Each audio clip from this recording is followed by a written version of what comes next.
What role do we have in creating enterprises and in creating jobs through the production of these things? And I mean, I'm really interested in appropriate technologies engineering and things that are made locally, whose designs are informed by the local skill sets and the local materials. And instead of us designing something and dropping it there, how do we set up the conditions so that they can be produced locally and to create an ecosystem of productivity around that?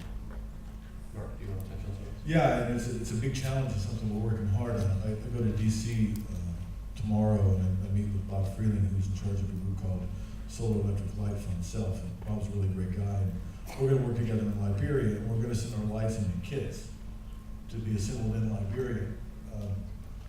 It doesn't make any economic sense at all for me to do it that way, none.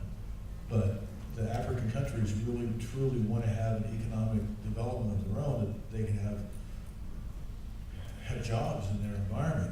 I attended a meeting last year with ISC, Lighting Africa Group in Ghana, and literally every question from the audience was, how come we're not doing this here in Ghana?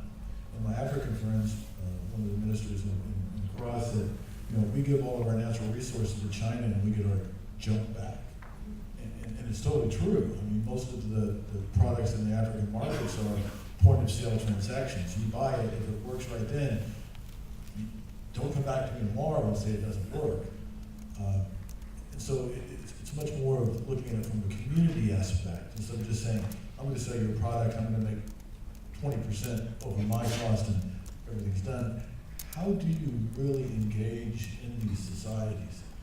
And we're looking at different business models. We're working with a carbon firm based out of London right now, trying to get carbon credits for distributing lights in the developing world. There's 2 billion people, between 1.6 and 2.2 billion people, almost a third of the planet still uses kerosene.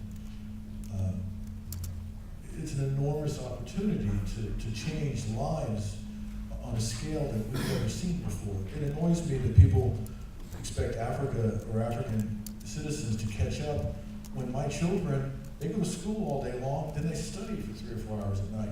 How am I supposed to expect an African child graduate or at 18 having the same skill sets that my children have?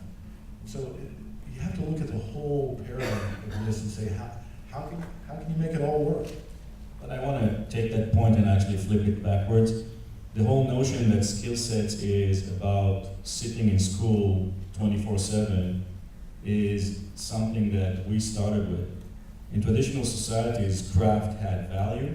Granted. And that craft was actually practiced through apprentice systems, and we basically lost that.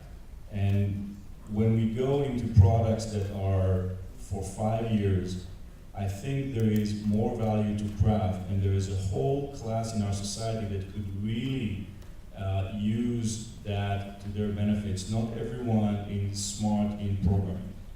Agreed.